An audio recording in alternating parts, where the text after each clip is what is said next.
नमस्कार दोस्तों, मेरा नाम है विजय कुमार। आप देख रहे हैं कॉमिक्स पिटारा चैनल को। तो चलिए दोस्तों, राज कॉमिक्स में संजय गुप्ता की तरफ से सर्वनायक सीरीज के स्थापत्य खंड को शुरू करने जा रहे हैं। लेकिन वीडियो शुरू होने से पहले आप सभी से एक रिक्वेस्ट है। पिछले वीडियो में मैंने आपसे सुपर थैंक्स की मदद से हेल्प मांगी थी पैसों की, लेकिन आप सभी ने क्या किया, सुपर थैंक्स कमेंट में लिख दिया। सुपर थैंक्स यूट्यूब का एक फीचर है जिससे कि अगर आपको कोई वीडियो पसंद आती है तो आप उसके क्रिएटर को सुपर थैंक्स की मदद से पैसों की मदद कर सकते हैं। यूट्यूब इसका कुछ कमीशन अपने पास रखता है, बाकी सारा पैसा यूट्यूब के क्रिएटर्स को दे देता है। तो मेरे जो है यूट्यूब के 2 महीने में $100 बनते हैं, लेकिन इस बार 2 महीने में मेरे $100 नहीं बनने वाले हैं। इसलिए मैंने उस $100 को कंप्लीट करने के लिए आपसे मदद मांगी थी।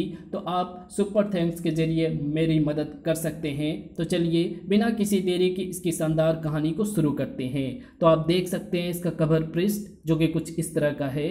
ओके, यहाँ पर आभार पत्र आपको देखने को मिल जाएगा जो कि संजय गुप्ता सर के हर कॉमिक्स में आपको देखने को मिलेगा। युगम धरित्री अस्य। मित्रों, मैं हूँ समय का प्रतिपालक युगम और ये है मेरी सहयोगिनी अवधि। युग परिवर्तक सर्वनायक प्रतियोगिताओं के माध्यम से आप मुझसे अब तक भली भांति परिचित हो चुके हैं, किंतु सर्वनायक प्रतियोगिताओं से जुड़े विस्तृत घटनाक्रमों में आपके ब्रह्मांड अथवा आपके ब्रह्मांड के अतिरिक्त आयामों और अनंत समानांतर ब्रह्मांडों से ऐसे कई वीर पराक्रमी महानायक एवं नायिकाएं धरती पर आपके समय काल में आए हैं जिनसे अब तक आपका भली भांति परिचय नहीं हो पाया है।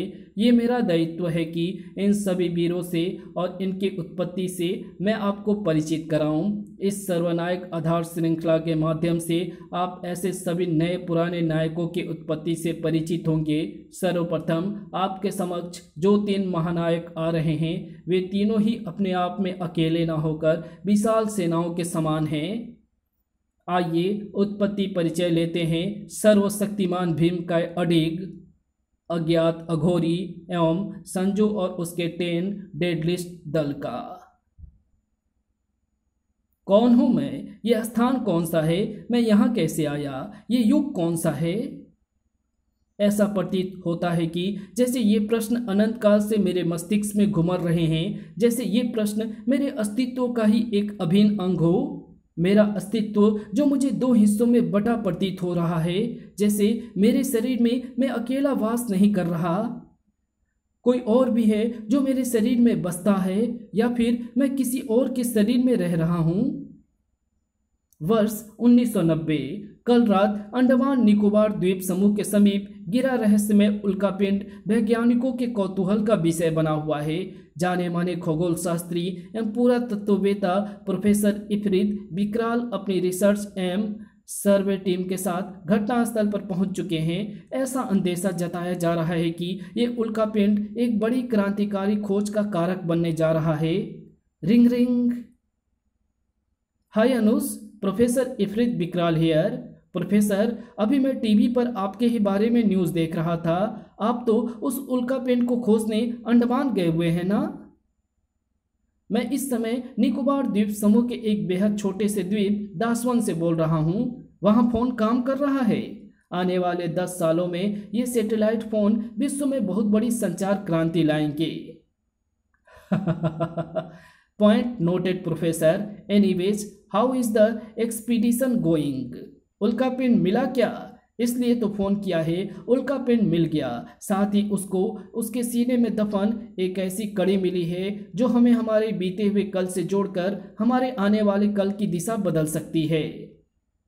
ऐसी कौन सी कड़ी मिल गई है प्रोफेसर? फ़ोन पर बता पाना मुनासिब नहीं है अनुज। रिसर्च टीम का एक हेलीकॉप्टर मैंने तुम्हें लिवाने भेजा है। I want you to come here my boy as soon as possible. आप देख रहे हैं दूरदर्शन, अब देखिए।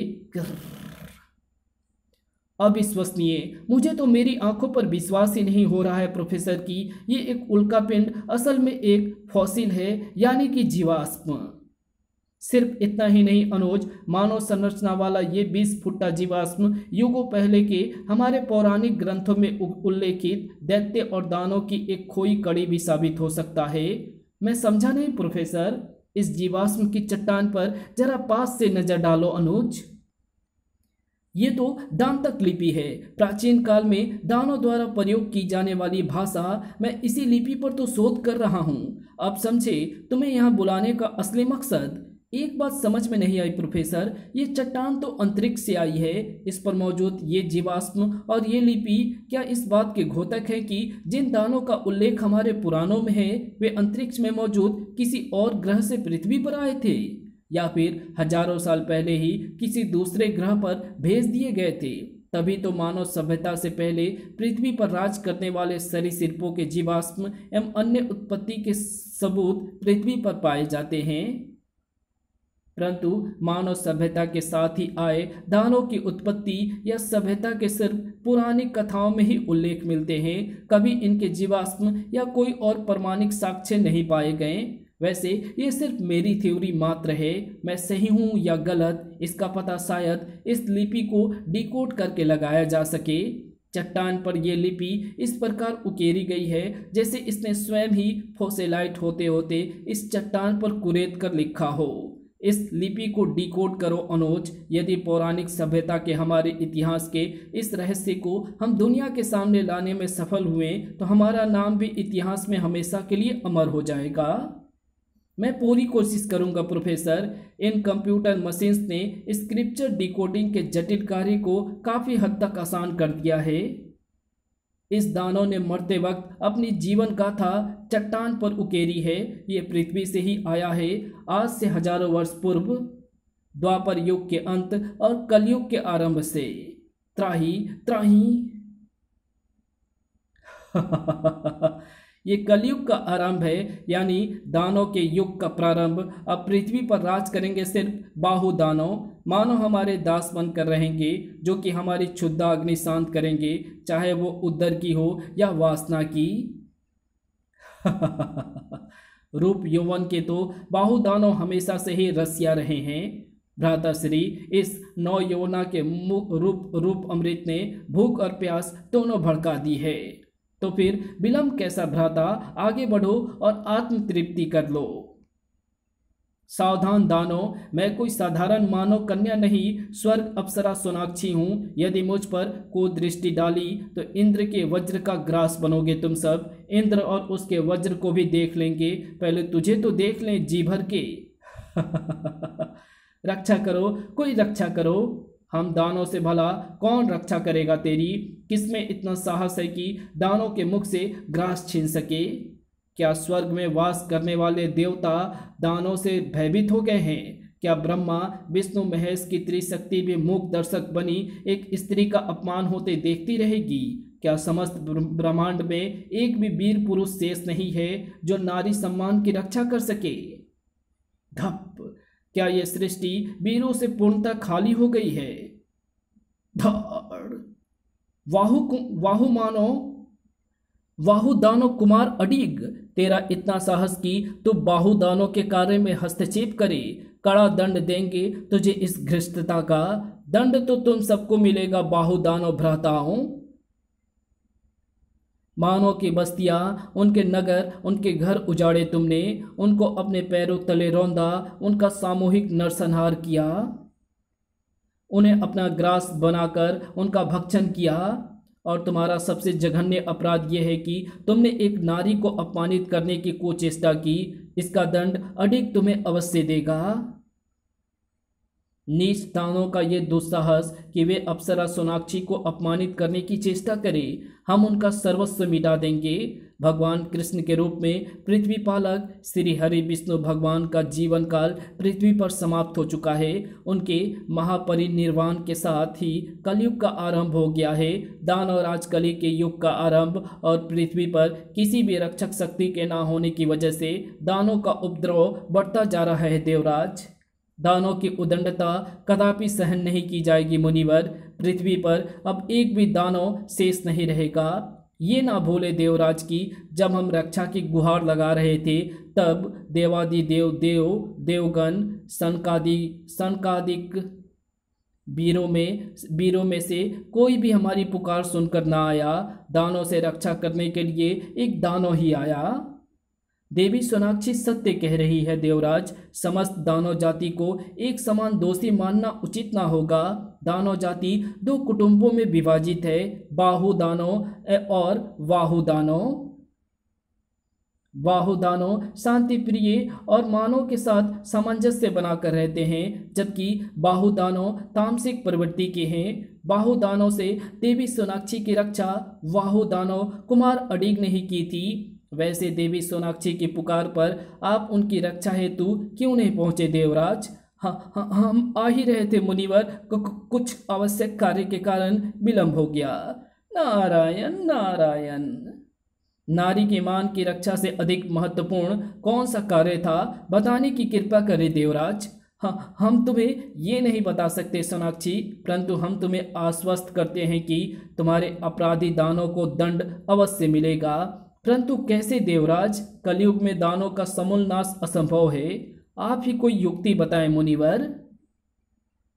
बाहु दानव मात्र देवी सोनाक्षी के ही नहीं अपितु मानव के भी दोषी हैं, जिनका उन्होंने जनसंहार किया है। पृथ्वी और मानव जाति के दानव से रक्षा करने का एक ही उपाय है, पृथ्वी पर एक भी दानव ना रहे। परंतु मुनिवर, अभी आपने ही कहा था कि कलयुग में दानों का समूल नाश असंभव है। बिल्कुल सत्य कहा था, दानों का समूल नाश नहीं हो सकता, परंतु देवराज उन्हें पृथ्वी से दूर तो किया जा सकता है। ओह, मैं आपका प्रयोजन समझ गया मुनिवर। नारायण नारायण। आओ मुनिवर, क्या समाचार लाए हो? समाचार शुभ है प्रभु, सब कुछ आपकी इच्छा के अनुरूप हो रहा है। बाहु दानों पर अंकुश लगाना अत्यंत आवश्यक हो गया है अडिग। यदि ऐसा ना किया तो मानव का पृथ्वी पर रहना दुभर हो जाएगा। बाहु दानों के कुकृत्य के छींटे हमारे दामन पर भी लगते हैं। मानो हमें भी उनकी तरह अत्याचारी मानकर हमसे घृणा करते हैं, जिसके कारण हमें वनों, कंदराओं एवं अन्य निर्जन स्थानों पर छिपकर रहना पड़ता है। बाहु दानों पर प्रहार करने का दंड अडिग समेत समस्त वाहु दानों को चुकाना होगा। मानव का साथ देकर वैसे भी वाहु दानव जाति को कलंकित कर चुके हैं। आज इस कलंक को हम सदैव के लिए मिटा देंगे। दानव कुमार, वाहु दानों का विशाल झुंड हम पर आक्रमण करने के लिए इसी ओर अग्रसर है। अपने अपने हथियार उठा लो भ्राताओं, आक्रमण। कड़म। खंडा की शक्ति धरती को भी कई खंडों में विभाजित कर सकती है। धरती चीरकर वाहु दानों को पाताल में दफन कर देगा खंडा। उससे पहले ही हम तुझे खंड खंड कर देंगे खंडा। चेष्टा करके देख लो, तुम्हारे हथियारों में इतनी शक्ति नहीं कि खंडा को खंडित कर सके, परंतु खंडा का मुष्ट प्रहार तुम्हारे शरीर सूक्ष्म कणों में विखंडित अवश्य कर सकता है। खचाक। प्रजापति ब्रह्मा जी ने दानव को पृथ्वी का सर्वशक्तिशाली प्राणी बनाया ताकि हम अन्य प्राणियों, मानव एवं पृथ्वी की रक्षा कर सके, ना कि अपनी शक्ति के मद में चूर होकर उनका विनाश करने लगे। खंडा की शक्ति अविजित है, सर्वशक्तिमान है खंडा। शक्ति प्रदर्शन का बहुत शौक है ना तुझे खंडा? अडिग तुझे अपनी शक्ति जरूर दिखाएगा। कड़म। लो खंडा, तेरे शक्ति के मद और तेरे शरीर दोनों को अडिग खंडित करता है। उफ, रुक रुक कर आते ये भूकंप पृथ्वी पर सर्वनाश मचा रहे हैं। महाप्रलय है ये, पृथ्वी का अंत निकट है। किसने दुस्साहस किया? ऋषि योग की तपस्या भंग करने का कड़ा दंड मिलेगा, कड़ा दंड मिलेगा। समस्त पृथ्वी सूखे पत्ते की भांति कांप रही है। कैसा कोलाहल है यहाँ! अपनी योग शक्ति से मुझे इसके कारण का पता लगाना होगा। ओह, तो ये दुष्ट दानव है। इस तबाही के कारण इनका युद्ध पृथ्वी पर प्रलय ला रहा है। तो अपने कुटुंब नाश हेतु तैयार हो जाओ भ्राता। ठहरो नराधमो, बंद करो ये कोलाहल। तुम दानव इस लायक नहीं हो कि इस पृथ्वी पर वास करो। मैं समस्त दानव जाति को श्राप देता हूँ कि यदि कल सूर्यदेव से पूर्व दानव ने पृथ्वी नहीं छोड़ी तो उनका सर्वनाश हो जाएगा। यही नहीं, कल सूर्यदेव के पश्चात यदि किसी दानव ने कभी भी पृथ्वी पर दोबारा पग धरने की कोशिश की तो वो उसी समय भस्म हो जाएगा। क्षमा रिसीवर, क्षमा। पृथ्वी हमारा भी घर है, भला हम पृथ्वी छोड़कर कहाँ जाएंगे। जब बाढ़ ही खेत को खाने लगे तो उसे उखाड़ फेंकना आवश्यक हो जाता है। कमान से छूटा तीर और जिह्वा से निकला श्राप कदापि वापस नहीं लौट सकते। अपनी शक्तियों का विध्वंसक प्रयोग कर पृथ्वी पर रह रहे मनुष्य एवं अन्य जीवों के प्राण संकट में लाने का दंड तो तुम दानों को अवश्य मिलेगा, परंतु तुम्हें भी भूल सुधारने का एक अवसर प्रदान किया जाएगा। मैं समस्त दानव जाति को अपनी यौगिक शक्ति से पृथ्वी से लाखों योजन दूर एक निर्जन ग्रह पर भेज सकता हूँ, जहाँ की प्राण वायु एवं वातावरण पृथ्वी के ही अनुकूल है। तुम सभी दानव उस ग्रह पर अपनी अलग दानव सृष्टि बसा सकते हो। हमें स्वीकार है रिसीवर। ओह, तो ये कारण है दानों के पृथ्वी से गायब होने का। लाखों वर्ष पूर्व भी दानों को ऋषि यौगिक ने पृथ्वी से दूर एक निर्जन ग्रह पर भेज दिया था। लेकिन इस दानों की कथा यहीं समाप्त नहीं होती। ये इस लिपि के द्वारा कुछ और भी बताना चाहता है।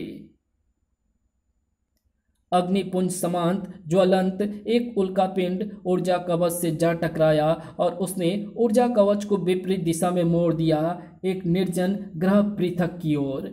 ये कैसा ग्रह है? यहाँ ना तो वन है, ना वनस्पति, ना जीव, ना जंतु। हम यहाँ जीवित कैसे रहेंगे? भोजन के अभाव में कुछ ही दिनों में हमारे प्राण पखेरु उड़ जाएंगे। ऋषि यौगिक ने छल किया है दानों से। पृथ्वी के समान वातावरण वाले ग्रह पर बसाने का प्रलोभन देकर इस निर्जन ग्रह पर मरने भेज दिया हमें। पृथ्वी पर रहते तो भी श्राप के प्रभाव के कारण सूर्यदेव उपरांत दानव भस्म हो जाते। यहाँ भूखों से मरेंगे। अच्छी चाल चली है मानव ने ऋषि यौगिक के साथ मिलकर। कहीं कुछ गड़बड़ हुई है। दानव भ्राताओं, उल्कापिंड के टकराने से ऊर्जा कवच की दिशा परिवर्तित हो गई थी। हम गलत ग्रह पर आ गए हैं। ये सब तेरे ही किए का परिणाम है। तुम वाहु दानव मानव के बड़े हितैषी बनते। उन्हीं मानव ने हमें मृत्यु की कगार पर ला खड़ा कर दिया है। रक्षा करो भ्राताओं, ये चट्टान हमें निगल रही है। इनकी जकड़ इतनी शक्तिशाली है कि हम चाहकर भी खुद को इनसे खींचने से नहीं रोक पा रहे हैं। ये कैसी माया है? ग्रह की चट्टानें जीवित होकर दानव भ्राताओं को अपने भीतर समा रही है। ये नरभक्षी चट्टानें हैं। ये सारा ग्रह नरभक्षी चट्टानों से भरा हुआ है और हम सभी इनका आहार है। नहीं अडिग, ऐसा नहीं होने देगा। खिल खिल कर डालेगा इन चट्टानों को। धड़ाक, पूरे दानव कुटुंब को निगल गई ये नरभक्षी चट्टानें। नहीं छोड़ेगा अडिग इन्हें। कंकड़ों में बदल देगा अडिग तुम्हें शैतानों। नहीं, ये अंत नहीं है। ये अंत नहीं हो सकता। यानी ये प्राकृतिक पद्धति से बना जीवाश्म अंतरिक्ष से आया उल्का वास्तव में सुदूर ग्रह नरभक्षी चट्टान है, जिसे अडिग नामक बाहुदानव अपने भीतर समा लिया था। शिला पर इतनी इबारत कुरेदते हुए शायद अडिग पूर्णतः शिला में समा गया। इस कारण आगे का वृत्तांत शिला पर नहीं है और इसमें से एक हल्की ऊर्जा सी प्रफुष्टित हो रही है। सबसे आश्चर्यजनक चीज है इस फॉसिल्स के शरीर पर मौजूद आभूषण, जो कि ऐसे चमक रहे हैं जैसे बिल्कुल नए हो। इसके दोनों हाथों से कड़ों पर दतांग लिपि में कुछ लिखे हैं। इसे डिकोड करना होगा। दन्नु पुत्राय पुनः जागृतामी। इसका अर्थ हुआ कि दन्नु के पुत्र अब पुनः जी उठेंगे। ये क्या? मंत्रोच्चारण के साथ ही इस चट्टान से रेडिएशन जैसी अजीब ऊर्जा निकलने लगी। ये क्या हो रहा है? उफ, इससे निकलती ऊर्जा तो बढ़ती ही जा रही है। ऐसा लगता है जैसे ये चट्टान ब्लास्ट हो जाएगी। मुझे बाकी लोगों को जगाना होगा। बुम, छपाक। वर्तमान पृथ्वी अभी भी कई ऐसे हैं वर्तमान प्रश्न अभी भी कई ऐसे हैं जिनके उत्तर ढूंढना बाकी है। परंतु मेरा हृदय एक बात तो मुझसे चीख चीख कर कह रहा है कि ये कहानी का अंत नहीं है, ये प्रारंभ है। सर्वशक्तिमान भीमकाय, अंत, अंत का प्रारंभ। युगम धरित्री अस्य। सन 1990 में पुरातत्ववेत्ता अनुज शर्मा ने आकस्मिक ही दनुपुत्र को ऋषि योगी के श्राप से मुक्त करने का मार्ग दे दिया था, या फिर ये सब समय का पूर्व निर्धारित षड्यंत्र था। इस घटना के 2 दशक से अधिक बीत जाने के पश्चात सर्वशक्तिमान भीमकाय अडिग ने समुद्र का सीना चीरकर पुनः धरती पर कदम रखे। हिप्पा।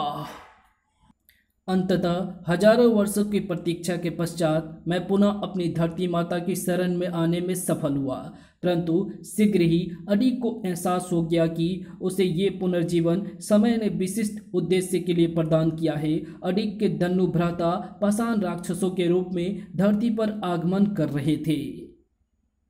ये प्रारंभ है सर्वनाश का प्रारंभ। मेरे श्रापित भ्राताओं को किसी मायावी शक्ति ने पुनः धरती पर खींचा है, अन्यथा महर्षि योगी के श्राप के रहते मेरा और इनका धरती पर आगमन असंभव था। ये दानव मुझे अपना देवता समझ रहे हैं, सर्वशक्तिमान भीमकाय देवता। देव सास्वरा, देव सास्वरा। ये मुझे बता रहे हैं कि मैं इनका देवता हूँ जो शाश्वत रूप में इन्हें बचाने आया है, और ये मुझे इशारे से अपने साथ चलने को कह रहे हैं। मुझे इनके साथ उस द्वीप पर जाना होगा। सर्वशक्तिमान भीमकाय अडिग को अपना युगों पुराना द्वंद्व एक नए युग में एक नए स्वरूप में पुनः लड़ना था, और युद्ध के लिए तैयारी की आवश्यकता थी। परंतु इन सब में अनुज शर्मा के अस्तित्व का क्या हुआ? क्या अनुज शर्मा का अस्तित्व सदैव के लिए सागर की गहराइयों में दफन हो गया था, या फिर समय ने उसके लिए भी एक नया रूप स्वरूप और अस्तित्व तैयार किया था? सर्वशक्तिमान भीमकाय अडिग उस रास्ते पर निकल चुका था जो उसे आगे समुद्र मंथन और फिर अंततः सर्वनायक प्रतियोगिताओं तक ले गया। शक्ति जल के समान होती है, निर्मल, शुद्ध, शांत, किंतु अपने भीतर प्रचंड वेग समेटे हुए। शक्ति का कोई रूप नहीं होता, कोई आकार नहीं होता। जल के समान ही शक्ति भी जिस सांचे में ढाली जाए उसी के अनुरूप ढल जाती है। तूने अघोरी समाज की मर्यादा का उल्लंघन किया है निर्धम, इसका दंड तो तुझे चुकाना ही होगा। तेरी अघोर शक्तियां तो हम तुमसे छीन चुके हैं, परंतु अपने समुदाय एवं अपने गुरु के विरुद्ध जाने का जो कुकर्म तूने किया है उसका मूल्य तुझे प्राण दंड देकर चुकाना पड़ेगा। जीवन और मृत्यु तो विधाता की संपत्ति है गुरुदेव। यदि बाबा काल भैरव ने मेरी मृत्यु इसी प्रकार निर्धारित की है तो मुझे स्वीकार है। हे काल भैरव, मेरे गुरु और बांधवों को इस कृत्य के लिए क्षमा करें। ये इंसान की सोच, उसकी अंतर आत्मा ही किसी भी शक्ति को सात्विक या तामसिक बनाती है। जैसा शक्ति का प्रयोग वैसे ही उसकी प्रवृत्ति। एक अघोरी को 7 खून माफ होते हैं शिष्य, तो अपने कृत्य की क्षमा बाबा काल भैरव से उनके समक्ष जाकर ही मांगना। मारो इस अधर्मी को, खत्म कर दो। हे बाबा काल भैरव, इन पर दया करो, कृपया करो, क्षमा करो, दया करो, कृपया करो, क्षमा करो। 100 वर्ष पश्चात वर्तमान, दया करो, हम कृपया करो, हम क्षमा करो, हम। फिर वही दुस्वप्न। पिछले 2 सालों से ये बुरा स्वप्न किसी अतीत के भूले साए की तरह मेरा पीछा कर रहा है। आखिर क्यों हर रात ये स्वप्न अंधेरे के गर्भ में छुपी परछाइयों की भांति मुझे घेर लेता है? 2 वर्ष पूर्व घटी घटना के पश्चात मैंने अपना शहर, अपना नाम, अपनी पहचान सब कुछ छोड़ दिया, परंतु इस स्वप्न ने मेरा पीछा ना छोड़ा। अपने अतीत के अज्ञात पन्नों से बचने के लिए इस छोटे से कस्बे में भाग आया, ताकि जो कुछ भी मेरा पीछा कर रहा है उससे मैं रह सकूं अज्ञात। तू हर गुजरते दिन के साथ किंतु हर गुजरते दिन के साथ ये मुश्किल होता जा रहा है। खटखट। कौन है? दरवाज़ा खोलो अज्ञात बाबू, मेरी बच्ची को बचा लो अज्ञात बाबू, अगर तुम साथ नहीं चले तो वो मर जाएगी। आप अपनी बच्ची को किसी डॉक्टर के पास ले जाइए, कोई दवा उस पर असर नहीं कर रही। तुम बस एक बार चलकर उसके सर पर हाथ रख दो, वो ठीक हो जाएगी बाबू। बंद करो ये अंधविश्वास। मैं किसी के सर पर हाथ रखकर उसे ठीक नहीं कर सकता। चली जाओ यहाँ से, वो मर जाएगी अज्ञात बाबू। मुझ अभागी के जीने का इकलौता सहारा है वो। मैं कोई भगवान नहीं हूँ, मैं किसी को नहीं बचा सकता। 1 माह पहले जब मैं इस गांव में पहुंचा था तब मुझे नहीं पता था कि 2 साल से मेरे पीछे लगा मेरा वो अज्ञात अतीत मेरा पीछा यहाँ भी नहीं छोड़ेगा। मेरे बच्चे को बचा लो, अरे कोई तो मेरे बच्चे को बचाओ। जाने क्यों अनायासी पूछ बैठा मैं। क्या हुआ इसे? सांप ने काटा है बाबू। सुबुक। मेरा हाथ उस बच्चे के सिर की ओर बढ़ गया। ऐसा लगा जैसे मेरे भीतर से किसी और ने ही बोले हो वे 3 शब्द, दया करो, कृपा करो, क्षमा करो। जो हुआ वो मैंने नहीं किया, वो कैसे हुआ मैं नहीं जानता, क्यों हुआ मैं नहीं जानता। माँ। आज फिर अंतर्मन और दिमाग में एक द्वंद्व चल रहा है। लगता है आज फिर दिमाग हारने वाला है। इसे बचाना है तो माँ काली के मंदिर में 11,000 रुपये दान करो। तेरी बच्ची पर मंडरा रहा काल तभी शांत होगा। जो कुछ भी था मेरे पास वो मेरी बेटी के इलाज में खर्च हो गया। भगवान को दान कहाँ से दूं? लो जी सुनो, भगवान को दो कुछ मत और उससे मांगते सब कुछ रहो। भगवान को सिर्फ भक्त के सच्चे मन की लालसा होती है, पुरोहित जी उसके धन की नहीं। यह हमारे गांव का मामला है अज्ञात, तुम बीच में मत पड़ो। तुम कोई भगवान हो क्या जो मरती हुई बच्ची को ठीक कर दोगे? मैं भगवान नहीं हूं, सिर्फ भक्त हूं। सच्चे मन से प्रार्थना कर सकता हूं, दया करो, कृपा करो, क्षमा करो। फिर से वही सब कुछ शुरू हो गया। क्यों नहीं रोक सका मैं खुद को यहां आने से? रक्षा, मेरी बेटी, तू ठीक हो गई मेरी बच्ची? वैदराज, ये लड़का गड़बड़ है, हो ना हो इसके पास काली शक्तियां हैं जिससे ये इन गांव वालों को प्रभावित करके वश में करने की कोशिश कर रहा है। वर्षों से तुम दोनों गांव वाले को लूटते आए हो। आज जब एक भला इंसान गांव वालों की मदद कर रहा है तो तुम लोग उस पर लांछन लगा रहे हो। चुपचाप यहाँ से निकल लो, इसी में तुम दोनों की भलाई है। भलाई का तो जमाना ही नहीं रहा। चलो यहाँ से वैदराज। इस शहरी छोकरे का कुछ करो पुरोहित जी, वरना अभी तो रक्षा की माँ ने अपने घर से खदेड़ा है, कल को गांव वाले इस गांव से ही ना खदेड़ दें। इस शहरी लौंडे का सच तो पता लगाना ही पड़ेगा वैदराज। आखिर ये चमत्कार करता कैसे है? यहाँ और रुकना अब ठीक नहीं है। ये तूफान इतना प्रचंड ना होता तो मैं अभी ये गांव छोड़ देता।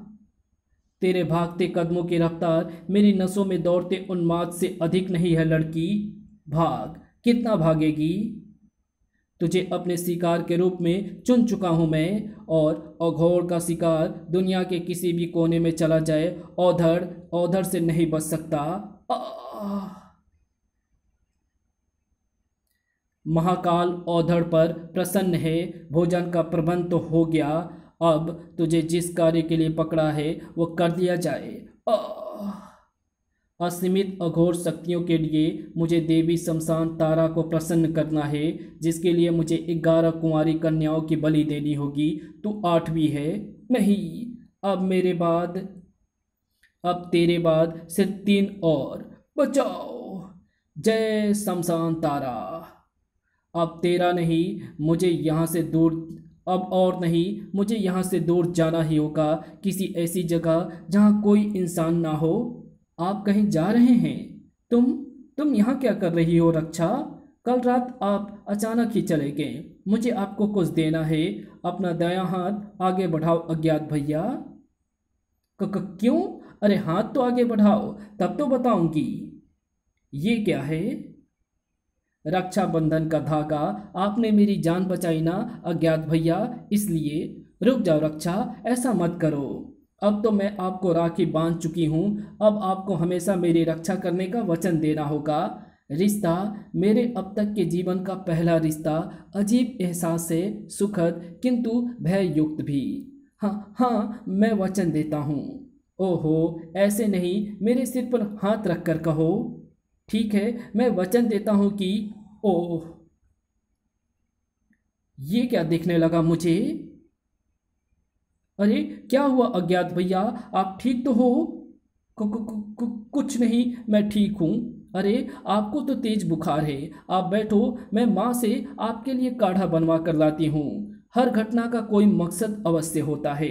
अभी रक्षा के सिर पर हाथ रखकर जो परिदृश्य मैंने देखे हैं, उसने मुझे अपना फैसला बदलने पर मजबूर कर दिया है। मैं अभी यहाँ से नहीं जा सकता। अरे कुछ सुना भैया? कल रात फिर एक बच्ची लापता हो गई। एक महीने में ये 8वीं बच्ची लापता हुई है आसपास के गांव से। मुझे तो मामला टोने टोटके का लगता है, या फिर कोई पागल सन की हत्यारा। हमें सावधान रहना चाहिए, मुसीबत हमारे गांव पर भी आ सकती है। जल्दी चल दीपू, अंधेरा घिरने से पहले हमें गांव वापस पहुंचना है, और लगता है कि तूफान भी आने वाला है। तूफान तो शुरू भी हो गया है दीदी, मेरा हाथ पकड़ दीपू। दीपू, दीपू, कहाँ है तू? दीपू रुक जा, मैं यहाँ हूँ, तेरे पास ही रुका हुआ हूँ। देवी शमशान तारा ने भेजा है तुझे तुझे अपने साथ लाने के लिए। मेरी दीदी को कोई बचाओ। हम क्या हुआ बेटा तुम्हारी दीदी को? उन्हें एक शैतान अघोरी पकड़ कर ले गया है। अघोरी? हे भगवान, सारे गांव को एकत्र करो। और सारे गांव वाले एकत्र होकर हाथ में मसाल लिए चल देते हैं। शक्ति हर इंसान के भीतर वास करती है, परंतु शक्ति अपना बोध प्रत्येक मनुष्य को नहीं होने देती, और जिसे वो अपना बोध कराना चाहती है, जैसे अविरल जलधारा आगे बढ़ने के लिए राह ढूंढ लेती है, उसके लिए शक्ति रास्ता ढूंढ लेती है। कौन हो तुम? आ गया तू, आखिरकार तुझे आना ही पड़ा। प्रश्न ये नहीं है कि मैं कौन हूं, प्रश्न ये है कि क्या तुझे पता है कि तू कौन है? तेरे विचार पढ़ सकता हूं मैं, प्रेरित हूं ना? कब तक खुद से अज्ञात बना रहेगा तू? तुम सिर्फ मेरे दिमाग की कल्पना हो। क्या मेरे जलते शरीर से उठती गंध भी तेरे दिमाग की कल्पना है? क्या इस शमशान में फैली राख तुझे अपनी ओर आकर्षित नहीं कर रही? खुद को समझने की चेष्टा कर मूर्ख। उठा ये शमशान की राख और लगा इसे अपने ललाट पर। तेरे शरीर का तो यही श्रृंगार है। बोल, अलख निरंजन, अलख निरंजन। शक्ति की अनुभूति सदैव सुखद नहीं होती। कभी कभी शक्ति की अनुभूति से अधिक पीड़ादायक दुनिया में दूसरा कुछ नहीं होता, क्योंकि शक्ति की ये पीड़ा इंसान का शरीर नहीं, उसकी आत्मा वहन करती है। देखा, शमशान की राख ने तेरे विज्ञान चक्षु खोल दिए, जिन्हें तू अब तक भीचे हुए था। अंतस्व निरंजन। ज्ञान चक्षु तो खुल गए, अब क्षुब्धा चक्षु भी खोल, तभी तू अपने संपूर्ण अस्तित्व का निर्बाध्य आलिंगन कर सकेगा। बढ़ मेरी ओर, मेरे मृत शरीर का सेवन कर। नहीं, मैं ऐसा नहीं कर सकता। अपनी लपलपाती क्षुधा पर व्यर्थ काबू करने की असफल चेष्टा ना कर। देख देख, तेरे कदम तो स्वयं ही मेरी ओर बढ़ रहे हैं। प्रतीक्षा किस बात की करता है? ले पकड़ मेरा हाथ, यही तो तेरा असली भोजन है। रुक जा नीच अघोरी। देख लो गांव वालों, आखिर तुम्हारे मसीहा का सच सामने आ ही गया। माथे पर शमशान की पूती राख और हाथ में जलते सौ का जिस्म, जिसका ये अघोरी सेवन करने जा रहा था अपनी तंत्र साधना के लिए। इसी कमीने ने मासूम बच्चियों का अगवा किया है। नहीं, आप लोग गलत समझ रहे हैं। दरिंदा, बच्चियों का हत्यारा, अघोरी, हम तुझे भगवान का अवतार समझते रहे और तू शैतान का अवतार निकला। अरे ये कमीना अपने कालू जादू से बीमारों को ठीक कर तुम लोगों को बेवकूफ़ बना रहा था और पीठ पीछे तुम्हारी मासूम बच्चियों की बलि चढ़ा रहा था। नहीं, मेरी बात तो सुनिए, मैं कोई अघोरी नहीं हूँ और ना ही मैंने किसी मासूम बच्ची की बलि दी है। युगम धरित्री अस्त्य अपने वास्तविक अस्तित्व से अज्ञात अपने जीवन के सबसे चुनौतीपूर्ण समय का सामना कर रहा था, समय जो अज्ञात को उसका अस्तित्व ज्ञात कराने के लिए बाध्य था। तो फिर तू आधी रात यहाँ शमशान के इस जलते मुर्दे के साथ क्या कर रहा था, वो भी तब जब गांव से एक और बच्ची गायब हो गई है। सच सच बता कि बच्ची कहाँ है, वरना तेरी चिता भी यहीं फूंक देंगे। पूरा चेहरा शमशान की राख से पुता हुआ है और कहता है कि तू अघोरी नहीं है। ये ऐसे नहीं मानेगा, मारो उस साले को। वो अस्तित्व जिससे अज्ञात चाहे कितने भी चेष्टा क्यों ना कर ले अपना पीछा नहीं छुड़ा सकता था। अपने चेहरे पर पूती राख उसने झाड़ने की चेष्टा की। ये क्या हो रहा है, ये सभी मूर्तियों की तरह जड़ कैसे हो गए। उस रक्तिम रात के स्याहे सन्नाटे को चीरती किसी उल्लू की आवाज़ वातावरण में चारों तरफ गूंज उठी। अज्ञात को ऐसा प्रतीत हो रहा था जैसे वो आवाज़ उसके अंदर से आ रही हो। ये सब क्या हो रहा है, मुझे भागना होगा। उलुक उलुक। और फिर बेतहासा भागते अज्ञात को नजर आया वो उल्लू जिसके पंख किसी चीता के समान धधक रहे थे। उफ, जलते पंखों वाला उल्लू, क्या यह सब सच है या फिर मैं पागल हो गया हूँ। उलुक उलुक। उस धधकते उल्लुक्का के पीछे जैसे सम्मोहित हुआ अज्ञात स्वयं ही खींचता चला गया। ये खंडहर और ये किला, ये उल्लू मुझे इस किले में ले जाना चाहता है। यहाँ तो सफ़ेद भेड़िए भी हैं। घने जंगल के पार उन खंडहरों के पीछे उस किले में अज्ञात के अस्तित्व के साथ कोई और भी उसकी प्रतीक्षा कर रहा था। वर्षों से समाधि में लीन बैठा भूतनाथ। कुछ वर्ष पहले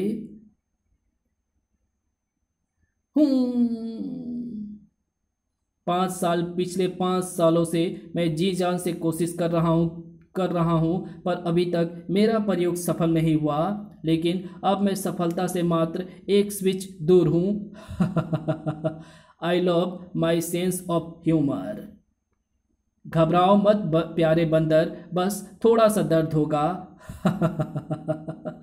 वर्तमान कल मेरा बर्थडे है संजना, तो तुम्हें कल डिनर पर इनवाइटेड करना चाहता था। क्या कल तुम मेरे साथ डिनर करोगी? धाड़, क्यों बे लूजर, तेरी इतनी हिम्मत कि तू कॉलेज फुटबॉल टीम के कैप्टन रेम्बो की गर्लफ्रेंड को डिनर पर ले जाने का ऑफर दे। एक पंच में दुनिया गोल की है तेरी, एक किक में तुझे गोल कर दूंगा। मुझे तो पता भी नहीं है कि ये लल्लू कौन है। लल्लू नहीं संजना, मैं सल्लू हूँ, नहीं संजू हूँ। क्लास में तुम्हारे बगल वाली डेस्क पर बैठता हूँ।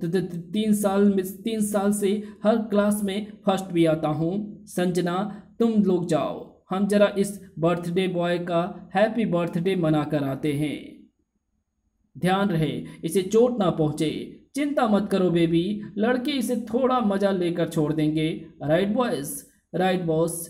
चल ये सिर की जूं, चल बे सिर की जूं। जूं नहीं, मेरा नाम संजू है। क्यों बे लल्लू, हमें बर्थडे डिनर पर क्यों नहीं इनवाइट किया? हमारे चौखटे पसंद नहीं क्या तुझे? मुझे कहाँ ले जा रहे हो? कल तेरा बर्थडे है ना बेटा, हैप्पी वाला। तुझे जरा बर्थडे बम्स का मजा तो चखा दें। अरे यार, जरा बर्थडे बॉय के लिए बर्थडे सॉन्ग तो गाओ। Happy birthday to you. या कान खोल कर सुन ले लल्लू लूजर, अगर अगली बार संजना के आसपास भी नजर आया तो तेरे बर्थडे को डेथ डे में चेंज कर देंगे। मैं सचमुच लल्लू लूजर हूँ। देखो, मेरी तरफ मैं 21 साल का हूँ और दुनिया में मेरा एक दोस्त नहीं है। जिस लड़की को लाइक करता हूँ उसे ये भी पता नहीं कि मैं 3 साल से उसके साथ वाली सीट पर बैठता हूँ। अपनी पुश्तैनी खंडहर हवेली में अकेला रहता हूँ। पार्ट टाइम जॉब के लिए कार्गो ट्रक चलाता हूँ और अपनी सारी बातें यहाँ जू में आकर तुम जानवरों से शेयर करता हूँ। हाँ, पिछले 3 सालों से अपनी ज़िंदगी का हर एक पल मैंने तुम लोगों के साथ शेयर किया है और तुम सब ने एक अच्छे दोस्त की तरह हमेशा मुझे सुना है। पर क्या अगर तुम सब बेजुबान जानवर ना होकर इंसान होते तब भी इस लल्लू लूजर की जिंदगी की बकवास यूं ही सुनते? शायद अपनी बकवास लाइफ की बकवास स्टोरी सुनाकर मैं तुम लोगों को भी टॉर्चर करता हूँ। अगर तुम लोग इंसानी भाषा बोल सकते तो यकीनन तुम लोग भी मुझे लल्लू लूजर ही बुलाते। ओह, तुम लोग भी मेरी बेवकूफ़ी पर हंस रहे हो। ठीक है, अब मैं कभी तुम लोगों पर इमोशनल अत्याचार करने नहीं आऊँगा। कल मेरा बर्थडे है और मैं अकेला ही अपने पैदा होने का मातम मनाऊँगा। आज रात राफालता मेरे कदम जरूर चूमेगी। ना जाने इतनी कोशिशों के बाद भी हर बार मेरे एक्सपेरिमेंट नाकाम क्यों हो जाते हैं, लेकिन आज ऐसा नहीं होगा। आज या तो मेरा एक्सपेरिमेंट सक्सेसफुल होगा या फिर ये जानवर ये वो 10 जानवर कहाँ गए? ग्रिल तो टूटी पड़ी है। नहीं, ये ग्रिल वास टूटी नहीं, चबाई गई है। यानी वो जानवर मुझे बेवकूफ़ बना रहे थे। मेरा एक्सपेरिमेंट असफल नहीं हुआ। मेरा एक्सपेरिमेंट 100% सक्सेसफुल रहा है। वो मूर्ख जानवर समझते हैं कि जू से भागकर वो मुझसे बच जाएंगे, पर वो नहीं जानते कि ऐसा करके उन्होंने मेरा ही काम आसान किया है। Happy birthday Sanju.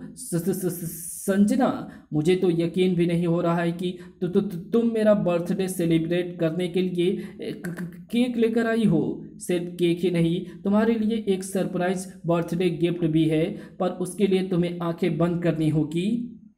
अपनी आंखें बंद रखना, बस ये आया तुम्हारा birthday surprise. Happy birthday Sanju my dude.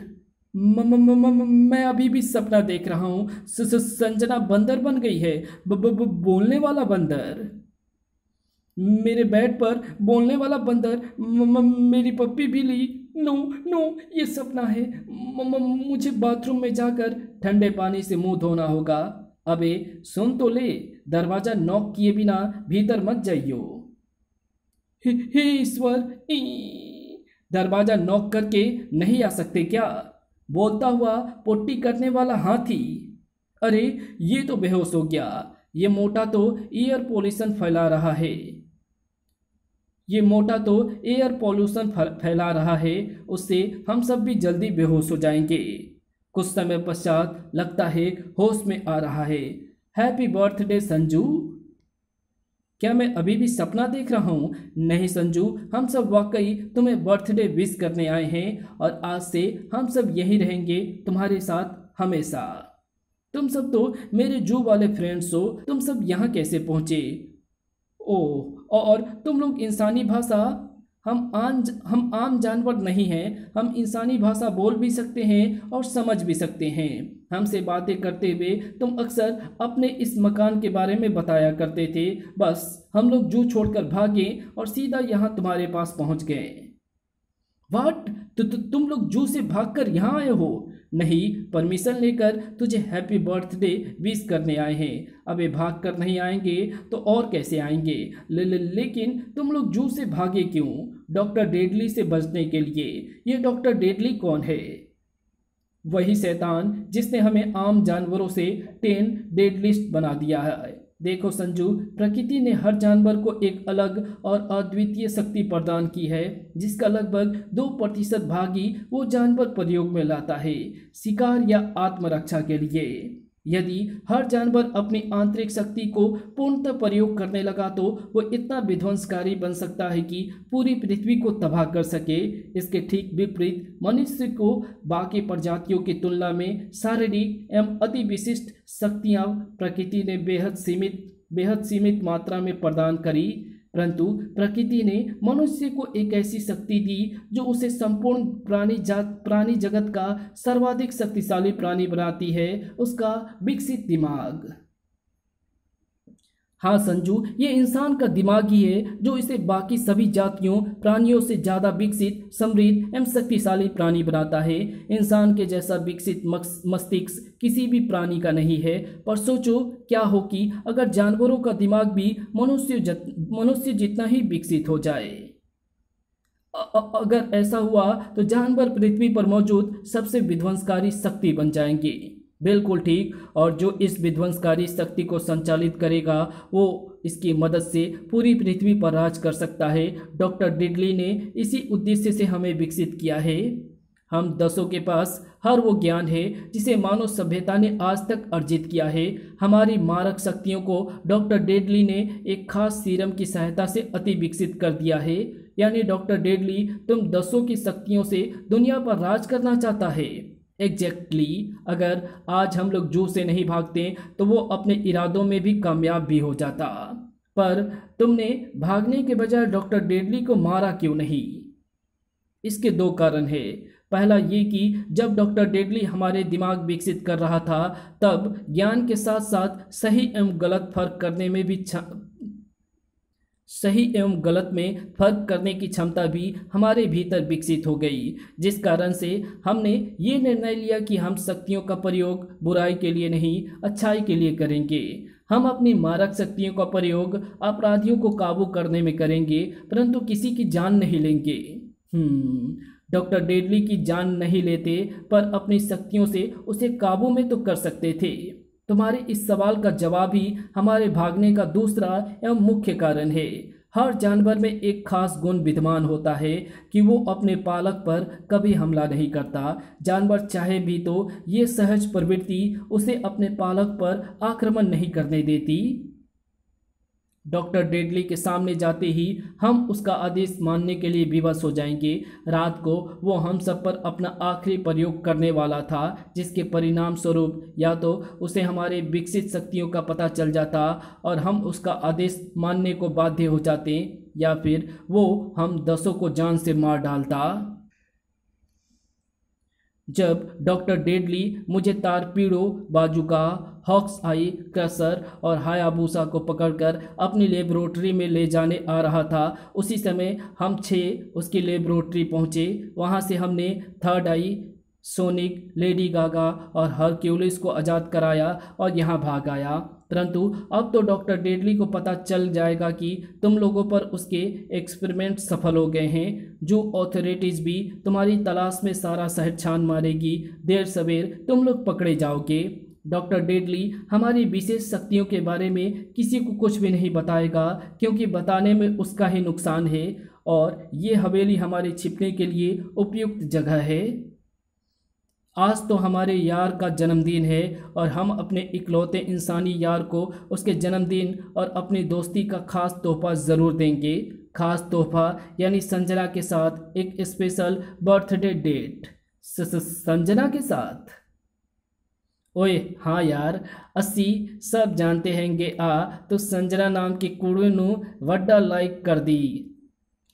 तू संजना नाम की कुड़ी नू वड्डा लाइक करता है पर उससे कहने से डरता है। हमें तुम्हारी सारी बात समझ में आती थी, पर हम ये बात तुम पर जाहिर नहीं कर सकते थे कि हम तुम्हारे और संजना के बारे में सब कुछ जानते हैं। तो तुम ये भी जानते होगे कि रेम्बो के साथियों ने मेरी कैसी धुलाई की थी। और संजना तो मुझे जानती तक नहीं है, वो कभी मेरे साथ डिनर नहीं करने वाली। ओए फिकर नॉट यारी, पिछली बार वो लुक्खे तेरी चंपी इसलिए फेर गए क्योंकि हम तेरे साथ नहीं थे। मेरे पास एक ऐसा ज़बरदस्त प्लान है जिससे संजना के दिल के चमन में संजू के प्यार के फूल खिलकर महक उठेंगे। सब लोग अपने कान इधर लाओ। मेरे कांटों भरे गुलदस्तों, तेरे कौन से एरिया से हम अपने कान कनेक्ट करेंगे? जो बोलना है खुफियापंती छोड़ और वहीं से बोल। मम्मी आज सुबह पेपर में पढ़ा था कि कल रात कुछ जानवर सीटी जू से भाग गए थे। वो शेर शायद उनमें से ही एक है, हमारे कॉलेज तक भटकते हुए आ गया होगा। ये तो हमारी तरफ ही आ रहा है रेम्बो, कुछ करो। मैं क्या करूं, अब तो जो कुछ करना है शेर ही करेगा। Rainbow help me. अरे मैं सिर्फ नाम का रेम्बो हूँ, कोई सचमुच का सिल्वेस्टर स्टेलोन नहीं हूँ कि शेर से लड़कर तुझे बचा लूँगा।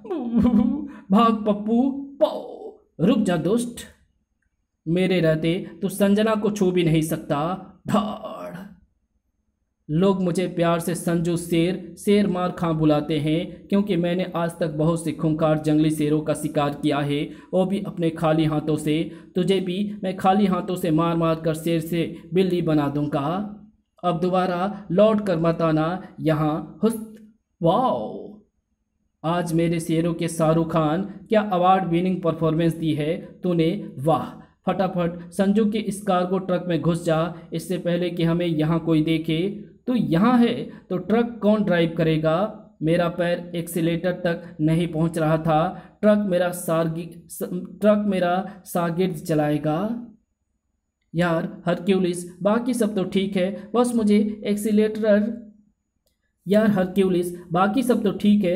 मुझे एक्सीलरेटर और ब्रेक में कंफ्यूजन है। ब्रेक दाएं में है या बाएं में? अबे ये सिंपल है, देख, ब्रेक के बगल वाला एक्सीलरेटर है और एक्सीलरेटर के बगल वाला ब्रेक, समझा? समझ गया। अबे ओ भालुओं के माइकल सुमाकार गड्डी, जरा होले होले भगा, हमारा क्राइम फाइटिंग कैरियर शुरू होने से पहले ही खत्म हो जाएगा। अभी ब्रेक पर लोड देता हूँ। ब्रेक के बजाय एक्सीलरेटर दब गया। तुम ठीक तो हो ना संजना? आई कांट बिलीव कि तुमने खाली हाथों से मारकर उस शेर को भगा दिया। आई एम सॉरी, कल मैंने तुम्हें गलत समझा और तुम्हारा मजाक उड़ाया। इट्स ओके संजना, मुझे बुरा नहीं लगा। अबे लेकिन मुझे बहुत बुरा लगा लल्लू लूजर कि तूने मेरी गर्लफ्रेंड को टच किया। अब तो तू गया मेरे हाथों। कान खोलकर सुन लो, मैं तुम्हारी गर्लफ्रेंड नहीं हूँ और लल्लू लूजर संजू नहीं, तुम हो जो मुझे शेर का निवाला बनने के लिए छोड़कर अपनी जान बचाकर भाग चले थे। चटाक।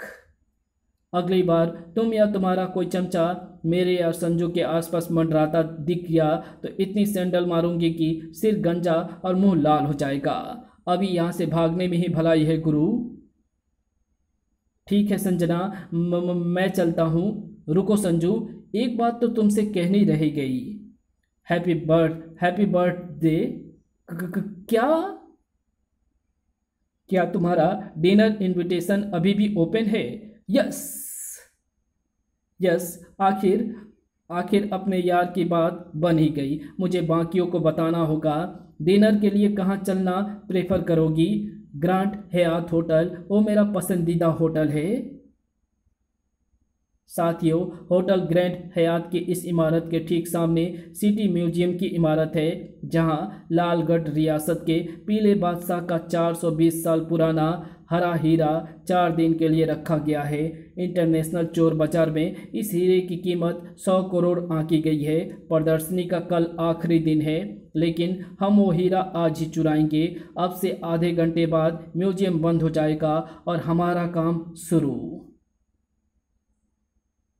ग्राउंड फ्लोर के रेस्टोरेंट में बिल्ला और रंगा जाकर लोगों को बंधक बनाकर हंगामा करेंगे। म्यूजियम की सिक्योरिटी और पुलिस का ध्यान इनकी ओर होगा, जिसका फ़ायदा उठाकर छग्गा यहाँ छत के रास्ते से हीरा ले उड़ेंगे।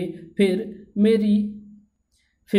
मेरे रंगा को फ़ोन करते ही बिल्ला और रंगा रेस्टोरेंट से किसी एक होस्टेज को लेकर भाग निकलेंगे।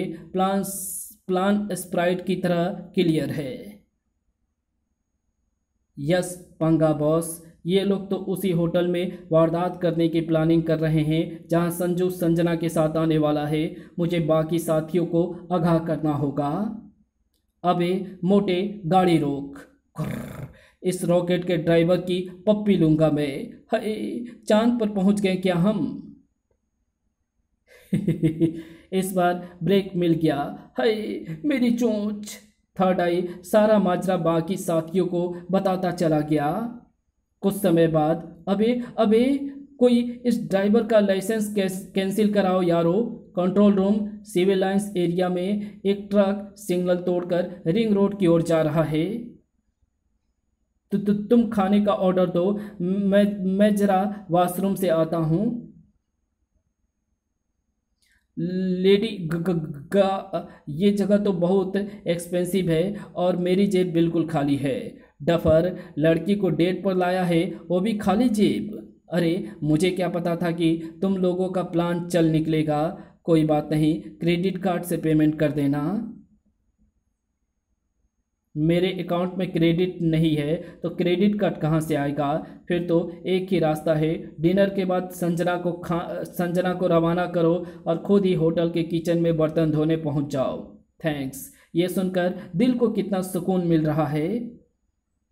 होली हेल, हायाबुसा, हरक्यूलिस, तो तुम लोग यहाँ कैसे आए? होटल के बाहर गटर है जो सीधे इस वॉशरूम में खुलता है, उसी से आए, इसलिए इतनी बदबू मार रहे हो। पर मैंने तो साफ होने के लिए कमोड में डुबकी भी लगाई थी। तुम लोग यहाँ क्यों आए? किसी ने तुम लोगों को यहाँ देख लिया तो हंगामा खड़ा हो जाएगा। हंगामा तो वैसे भी फुल ऑन मचने वाला है मेरे यार। ट्रक तो वही है जो ट्रैफिक हवलदार ने बताया था, पर यह ड्राइवर कहाँ गायब हो गया? होटल के भीतर गया होगा सर। तुम यहीं रुककर ट्रक की निगरानी करो। पांडु, मैं जरा भीतर डंडा फेर के आता हूँ। वारदात करने से पहले ही पुलिस कहाँ से आ गई? ये पुलिस वाला तो होटल की ओर ही आ रहा है। हमें फौरन अपना काम शुरू करना होगा वरना सारा प्लान चौपट हो जाएगा। हिलना मत मैडम, मुझे खूबसूरत लड़कियों को गोली मारना अच्छा नहीं लगता। अगर किसी ने हिलने की कोशिश की तो यहीं खड़े खड़े दिवाली की आतिशबाजी दिखा देंगे। मेरी छठी इंद्री कह रही है कि भीतर जरूर कुछ गड़बड़ है। हायाबुसा और हरक्यूलिस संभाल लेंगे और साथ में लेडी गागा भी तो है। हमें म्यूजियम की चोरी रोकने की फिक्र करनी चाहिए। थर्ड आई ने कहा था कि जैसे ही चोर म्यूजियम में घुसने की कोशिश करेंगे वो हमें सिग्नल देगा। पर हम चोरी रोकेंगे कैसे? चोर तो म्यूजियम की छत से घुसने वाले हैं और सामने तैनात गार्ड्स की नज़रों से बचकर म्यूजियम में घुस पाना नामुमकिन है। ट्रक के बाहर एक पुलिस वाला भी तैनात है। हम बाहर कैसे जाएं? मेरे पास एक आइडिया है, सुनो। विस्ट, ये ट्रक के अंदर से सीटी कौन ससुरा बजा रहा है? अब इस साले को बाजा बजाता हूं। अबे कौन घुसा हुआ है बे? था ठिसुम धड़ाक। इन बदमाशों ने मेरी संजना को गन पॉइंट पर लिया है। मुझे संजना को बचाना होगा। रुको संजू, दिमाग से काम लो। अगर भीतर जाओगे तो संजना को बचाने के बजाय तुम भी इन बदमाशों की गिरफ्त में आ जाओगे। लेकिन ये लोग संजना या बाकी लोगों को नुकसान पहुंचा सकते हैं। ऐसा कुछ नहीं होगा, मैं और हायाबुसा संभाल लेंगे उनको। पंगा बॉस, इस बुलेट प्रूफ कांच के नीचे म्यूजियम के फ्लोर तक लेजर सेंसर्स लगे हुए हैं। यदि हमने किसी तरह बुलेट प्रूफ कांच तोड़ भी लिया तो हम कांच के टुकड़े सेंसर्स की रेस से टकराते ही पूरे म्यूजियम में अलार्म बज उठेगा।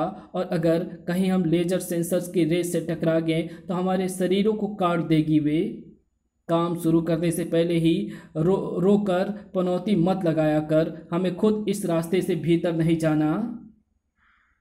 इस लाइन में आने से पहले मैं मधुमक्खी पालने का धंधा करता था। बरसों मधुमक्खियाँ को ट्रेन किया है मैंने। ये मेरे इशारे पर कुछ भी कर सकती हैं। हमारे लिए ये चुरा कर लाएंगी हरा हीरा। लेजर सेंसर्स को सेंस कर उन्हें डॉज देना इनके लिए कोई बड़ी बात नहीं है। तुमने कुछ ज़्यादा तगड़ा हाथ लगा दिया हैक्सो। अब ये कई घंटों तक नहीं उठने वाला। गाइज, ऊपर चोरों ने अपना काम शुरू कर दिया है। दूसरी ओर उनके साथियों ने होटल में संजना को बंधक बना लिया है। मैं टारपीडो, हैक्सो, क्रशर और बाजुका बाहर नहीं निकल सकते। अब जैसा मैंने समझाया है उसी प्लान के मुताबिक सोनिक, थर्ड आई, लेडी गागा, हरक्यूलिस और हायाबुसा ही म्यूजियम में चोरी होने से रोकेंगे और संजू एवं संजना के साथ होटल में बंधक बने लोगों को बचाएंगे। तुम लोग यहाँ से बचकर नहीं निकल सकते। चुपचाप सरेंडर कर दो, ज़्यादा चबर चबर मत कर वरना छोकरी की खोपड़ी हवादार बना दूंगा। चलो बे, सब लोग एक साथ खड़े हो जाओ, कोई खुद को सुपर हीरो समझने की कोशिश ना करे। और तभी क्या हुआ तुझे बिल्ले? हाय हाय, मेरी पैंट में घुसकर किसी ने फुटबॉल खेल डाली। अबे दिमाग खराब हुआ है क्या? चुपचाप बंदूक उठाकर काम पर लग जा वरना तेरा ही फुटबॉल बना दूंगा। क्यों बदनसीब पर जुल्म करते हो? उठा तो रहा हूं। उई, क्या हुआ रंगे? अबे तेरी पैंट का माराडोना फील्ड बदलकर मेरी पैंट में गोल कर रहा है।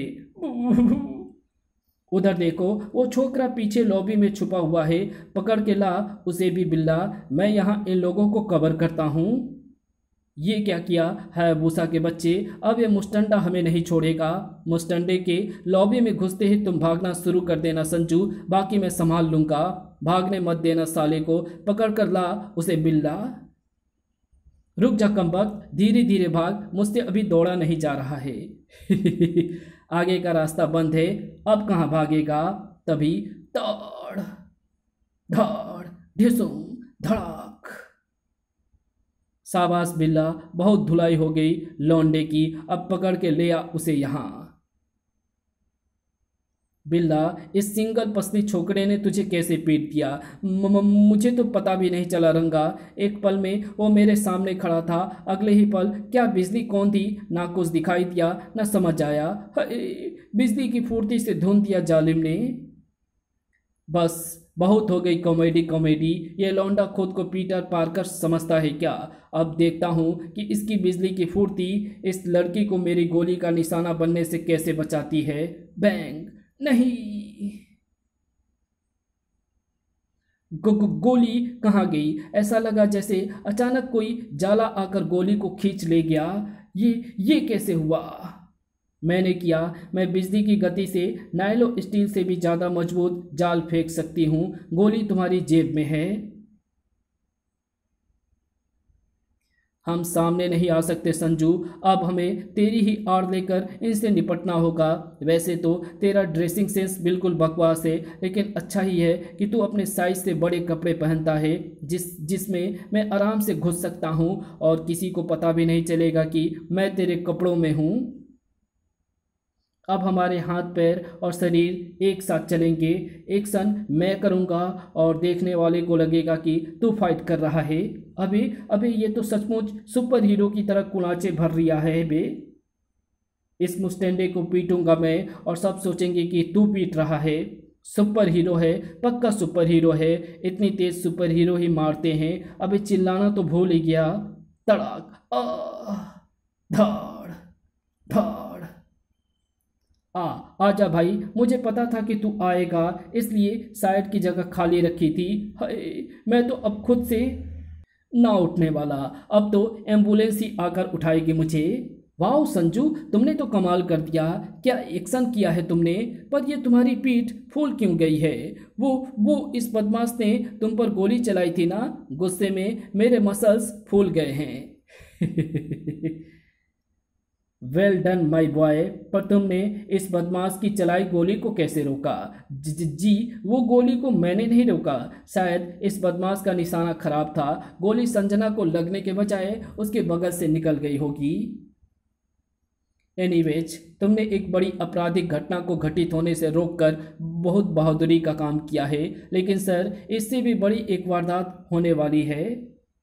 रुक जा संजू, इसे अभी म्यूजियम की चोरी के बारे में मत बता। हमारे साथी चोरों को पकड़ने की कोशिश कर रहे हैं। यदि अभी पुलिस वहां पहुंच गई तो चोरों के साथ हमारे साथी भी पकड़े जा सकते हैं और हमारा भेद खुल जाएगा। क्या हुआ? किस वारदात की बात कर रहे थे तुम? जी, वो कुछ भी नहीं। मैं कह रहा था कि अगर ये बदमाश नहीं पकड़े जाते तो इससे भी बड़ी वारदात करते हैं। ये संजू को क्या हुआ? अचानक ये इतना अजीब बिहेव क्यों कर रहा है? कुछ तो गड़बड़ है। मुझे लग रहा है जैसे इसने अपने कपड़ों में कुछ छुपाया हुआ है। देखा चंगा, मेरी मधुमक्खी कितने आराम से लेजर सेंसर्स को धोखा देकर म्यूजियम के भीतर पहुंच गई है। म्यूजियम बिल्डिंग के बाहर तैनात गार्ड्स होटल हयात की ओर भाग रहे हैं। लगता है बिल्ला और रंगा अपने काम को बखूबी अंजाम दे रहे हैं। पंगा बॉस की प्लानिंग तो तगड़ी थी, पर उसकी किस्मत में ही झोल लिखा था।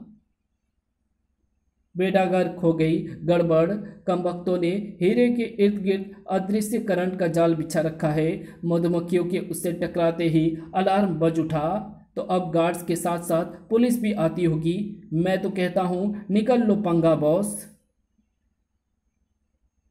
इतनी आसानी से मैं अपने किए कराए पर पानी नहीं फिरने दूंगा। बाहर से इस म्यूजियम की सिक्योरिटी को खोलकर भीतर आने में पुलिस और गार्ड्स को कम से कम 5 मिनट लगेंगे। इतना समय बहुत है हमारे खुद भीतर जाकर हीरा चुराने के लिए। मुझे लेजर सेंसर्स को ऑफ करने का बटन दिखाई दे गया है। मेरे आदेश पर मधुमक्खियाँ उस बटन को दबाकर लेजर सेंसर्स ऑफ कर देगी। उतनी देर में हम इस बुलेट प्रूफ गिलास सीलिंग को काटकर अपने भीतर जाने का रास्ता बना लेंगे। ऐसा करने में हमें मात्र 2 से 2.5 मिनट लगेंगे और हम म्यूजियम के भीतर होंगे। फिर अगले 2.5 मिनट में हम हीरा लेकर छत के रास्ते से ही बाहर निकल जाएंगे। अदृश्य करंट को बंद करने का स्विच भी यहीं कहीं होगा, ढूंढो उसे। अलार्म सुनकर गार्ड्स और पुलिस इंस्पेक्टर म्यूजियम की ओर ही भागे आ रहे हैं, लेकिन जब तक वो लोग भीतर पहुंचेंगे तब तक चोर चोरी करके निकल जाएंगे। अब हमें ही कुछ करना होगा थर्ड आई। तो फिर देर किस बात की है, चलो एक्शन शुरू किया जाए। ये अलार्म तो तभी बज सकता है जब कोई हीरे को उठाने की कोशिश करे। दरवाज़ा तो बंद है, फिर यह अलार्म बजने कैसे लगा? यदि छत की ओर से कोई चोर म्यूजियम में घुसने की कोशिश करता तो लेजर रेज उसे खाक कर देती। इस कमबख्त कॉम्बिनेशन लॉक को ही खोलने में 5 मिनट लग जाते हैं। ये सब क्या हो रहा है संजू? पहले होटल में हमला और अब म्यूजियम में चोरी। यहाँ रुकना ठीक नहीं है संजना, तुम फौरन यहाँ से निकलो। मेरा बर्थडे हम लोग फिर कभी मिलकर सेलिब्रेट कर लेंगे। और तुम, अरे इन बदमाशों के खिलाफ रिपोर्ट भी तो दर्ज करनी है। मैं वो सब करके कल तुमसे मिलता हूँ। कुछ तो गड़बड़ है। मैंने होटल में बदमाश की गोली को अपनी ओर आते देखा था। फिर ऐसा लगा जैसे संजू ने गोली को अपनी ओर खींच लिया हो, लेकिन संजू ने इंस्पेक्टर से झूठ क्यों कहा? और अभी मुझे भगाकर ये खुद म्यूजियम की ओर जा रहा है। ऐसे तो सिर्फ कॉमिक्स बुक्स में सुपर हीरोज बिहेव करते हैं, सीक्रेट आइडेंटिटी वाले। तो कहीं संजू कोई सुपर हीरो तो नहीं? मुझे पता लगाना होगा। मुझे कंट्रोल पैनल का वो स्विच मिल गया जो हरे हीरे के आसपास की फायरवॉल को संचालित करता है। इस स्विच को दबाते ही फायरवॉल बंद और हीरा हमारे हाथों में होगा। सोनिक जल्दी कुछ कर। मेरा सूट किया हुआ कांटा लेजर रेज एक्टिवेट करने वाले बटन से जैसे ही टकराएगा पूरे म्यूजियम में लेजर रेज एक्टिवेट हो जाएगी। ये क्या हो गया? लेजर रेज फिर से कैसे एक्टिवेट हो गई? फर्श पर लेट जाओ पंगा बॉस, वरना ये लेजर रेज हमें टेल्कम पाउडर बना देगी। अचानक बजे अलार्म के शोर और लेजर रेज ने इन मधुमक्खियों को विचलित कर दिया है। गुस्से में ये हम पर ही हमला कर रही है। हाय, इनको रोको पंगा बॉस। अपना काम हो गया। गार्ड्स भी भीतर आ रहे हैं, अब निकलना चाहिए। मैंने लेजर रेज को दोबारा बंद कर दिया है। हम छत के रास्ते से ही निकल जाएंगे और किसी को पता नहीं चलेगा। कहाँ कहाँ काट लिया जालिमों ने, सारी कायनात सुझा दी। ओह, ये रहे चोर। इनको तो मधुमक्खियों ने काट काट कर बुरा हाल कर दिया है। उन चारों चोरों को तो पुलिस सीधे आईसीयू में एडमिट कराने ले गई है। उनके अगले कुछ महीने हॉस्पिटल में ही गुजरेंगे। तुम लोगों ने तो कमाल कर दिया यारो। तेरे बिना हम ये नहीं कर पाते मेरे यार। अब फटाफट ट्रक में पहुंच। तेरे कपड़ों में घुसे घुसे मेरी हालत पतली हो रही है। अरे, ये कंटेनर का दरवाज़ा खुला क्यों है? लेजर एज, क्रशर, बजूका, हैक्सो और टारपीडो कहाँ गए? मेरे सिक्स्थ सेंस कह रही है कि कुछ गड़बड़ है। भीतर वो कागज कैसा है? फड़ाक। ये तो नोट है, डॉक्टर डेडली का लिखा हुआ। उसने लेजर एज, क्रशर, टारपीडो, वजूका और हैक्सो को पकड़ लिया है और उन्हें शहर के बाहर कालखोरा फॉरेस्ट ले गया है। और लिखा है कि अगर तुम पांचों भी भोर होने से पहले उसके पास नहीं पहुंचे तो वो उन पांचों को मार देगा। नहीं, तुम लोग उसका आदेश मानने को मजबूर हो, मैं नहीं। मैं अपने साथियों को आज़ाद कराऊंगा उस दुष्ट के चुंगल से। पागलपन मत करो संजू, डॉक्टर डेडली बहुत खतरनाक है। हो सकता है कि वो हमें ही तुमको मारने का आदेश दे दे और हमें विवश होकर तुम पर ही वार करना पड़े। ये ठीक कह रहा है संजू, तुम लौट जाओ, हम अकेले ही डॉक्टर डेडली के पास जाएंगे। वाह, तुम लोगों ने दोस्त होने का फर्ज निभा दिया और जब मेरी बारी आई तुम मुझे कैरों की तरह भागने को कह रहे हो। दोस्ती का सिर्फ एक ही वसूल है, प्यार। All for one, all for one and one for all. चलो यारो, दिखा दे उस डॉक्टर डेडली को कि दोस्ती की ताकत के सामने कोई भी दुश्मन नहीं टिक सकता। ये हुई ना बात, अब शुरू होगा एक्शन। Tin tin. हम पहुंच गए दोस्तों। अबे ओ जो किचन के बेचैन चेले, यहाँ कदम कदम पर डॉक्टर डेडली ने हमारे लिए जाल बिछाया होगा। हाँ तो फटाफट चल रे बाबा, मेरे को बहुत जोर का एक्शन आ रेला है। हरक्यूलिस सही कह रहा है, हमें सावधानी से आगे बढ़ना होगा। युगम धरित्री अस्त्य। अपने दोस्त laser H, hacksaw, crusher, torpedo और बजूका को बचाने के लिए संजू अपने बाकी साथियों के साथ कालाखोर फॉरेस्ट पहुंचा। इस बात से अनभिज्ञ कि संजू के सुपर हीरो का राज पता करने के लिए संजना भी चोरी छिपे उसके कार्गो ट्रक का पीछा करती हुई वहां पहुंच गई थी। इतनी रात गए संजू अपना कार्गो ट्रक लेकर यहाँ बियावान जंगल में क्यों आया है? संजू इन जंगली जानवरों के साथ जंगल में क्यों जा रहा है? मैं तो इसे स्पाइडरमैन समझ रही थी, ये तो जंगल का टार्जन निकला। मुझे भी इनके पीछे जाकर देखना होगा कि आखिर ये माजरा क्या है। सब साथ साथ चलो सावधानी से। दो तो तेरी जेब में ही घुसे हुए हैं और एक कंधे पर है और एक सिर पर। और कितना साथ चले मेरे भाई। आदमखोर लताओं का जाल सक्रिय हो उठा। संजू बचाओ, ये पेड़ मुझे खा जाएंगे। संजना, हुआ बंटाधार। इसलिए दोस्तों को सख्त लौंडा बनने की सलाह दी जाती है, क्योंकि दोस्त की गर्लफ्रेंड हमेशा पनौती लगाती है। किसी के कुछ समझ पाने से पहले ही वे सब उन आदमखोर लताओं की कैद में थे और वहाँ वो मुसीबत अकेले नहीं थी। भून डालो इन्हें। ये क्या है? गुंडे गुरेले। ये क्या है? गुंडे गोरिल्ले। जरूर इन्हें भी डॉक्टर डेडली ने ही बनाया होगा। लेकिन जब मुसीबत अकेले नहीं होती तो उससे लड़ने वाले भी अकेले नहीं होते। कालखोरा के उन दुर्गम वनों में आगमन हो रहा था महाबली जोंगा का। ठहरो, अपने हथियार नीचे करो, ये आदेश है तुम्हारे देवता महाबली जोंगा का। युगम धरित्री अस्य। सर्वशक्तिमान भीम का अडिग, अज्ञात अघोरी और 10 डेडलिस्ट जहां अपनी उत्पत्ति और अस्तित्व की तलाश के सफ़र पर निकल चुके हैं, वहीं कुछ नायक ऐसे भी हैं जिनके जीवन का सफ़र एक अनजान मोड़ ले चुका है। यही है वो कस्बा, यहाँ हम दुनिया की नज़रों से सुरक्षित रह सकते हैं। तुम्हें यकीन है कि यहाँ इंसान नहीं रहते? मुझे तो कस्बे में लाइट्स जलती नज़र आ रही है। तबाह हो चुकी किंग सिटी के ये निष्कासित रक्षक जो कसम खा चुके हैं कि अब कभी नायक धर्म ना निभाएंगे, कभी मानवता की रक्षा ना करेंगे। मैंने पूरी तरह से अपना मन पक्का कर लिया है। वैसे भी हम अपमान और जिल्लत के जो घाव अपनी आत्मा पर लेकर चल रहे हैं, उसके बाद इंसान क्या, भगवान से भी भरोसा उठ चुका है। अब अपने अलावा किसी और पर विश्वास नहीं है। कोई वजह भी नहीं है वेगा इन कॉस्ट्यूम्स के अब कोई मायने नहीं रह गए हैं साथियों। जब हम रक्षक ही नहीं रहे तो फिर ये हुलिया, ये लिबास क्यों? वैसे भी ये पोशाक मुझे अपमान का वो भयानक मंजर याद दिलाती है। ये लुक बेटर है। अब अगर हम गलती से किसी से टकरा भी गए तो हमें कोई नहीं पहचानेगा। अब किसी से नहीं टकराने वाले हम। अब उनकी जंग सिर्फ अपने अस्तित्व को बचाए रखने की है। लेकिन ये तिरस्कृत नायक नहीं जानते थे कि नायकों की व्यक्तिगत विषमताओं से निकले परिणाम मानवता को सदैव प्रभावित करते हैं। कमाल है, इतना सुंदर बसाया हुआ कस्बा ऐसे बियावान क्यों पड़ा है?